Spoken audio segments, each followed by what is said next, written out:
தந்தை, மகன், தூய ஆவியின் பெயராலே ஆமென். மாற்கு எழுதிய நற்செய்தியிலிருந்து வாசகம். அதிகாரம் 4, இறை வசனங்கள் 26 முதல் 30 முடிய. இறையாட்சியை பின்வரும் நிகழ்ச்சிக்கு ஒப்பிடலாம். நிலத்தில் ஒருவர் விதைக்கின்றார். அவர் எதுவும் செய்யாமலே நாட்கள் நகர்ந்து செல்கின்றன. அவருக்கு தெரியாமல் விதை முளைத்து வளர்கின்றது. முதலில் தளிர், பின்பு கதிர், அதன் பின் கதிர் நிறைய தானியம் என்று நிலம் தானாகவே விளைச்சல் அளிக்கின்றது. பயிர் விளைந்ததும் அவர் அரிவாளோடு புறப்படுகின்றார். ஏனெனில் அறுவடை காலம் வந்துவிட்டது என்று கூறினார்.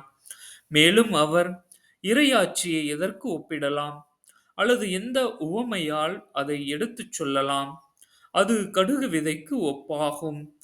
அது நிலத்தில் விதைக்கப்படும் பொழுது உலகில் உள்ள எல்லா விதைகளையும் விட சிறியது. அது விதைக்கப்பட்ட பின் முளைத்தெழுந்து எல்லா செடிகளையும் விட பெரியதாகி வானத்து பறவைகள் அதன் நிழலில் தங்கக்கூடிய அளவுக்கு பெரும் கிளைகளை விடும் என்று கூறினார். இது ஆண்டவரின் அருள்வாக்கு. இறைவா, உமக்கு நன்றி. ஓ மூவரு இறைவா, உமது வார்த்தையை கேட்டு நாங்கள் நம்பிக்கையுடன் வாழ்வோமாக.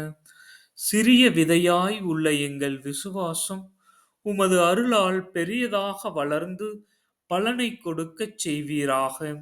எங்கள் இதயங்களில் உமது இறையாட்சியை நிலைநிறுத்தி அறுவடை காலத்திற்கு தயாராகும் கிருபை அளிக்குமாறு வேண்டுகின்றோம்.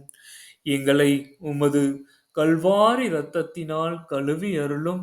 பரிசுத்த ஆவியால் நிரப்பி அருளும். ஆமேன்.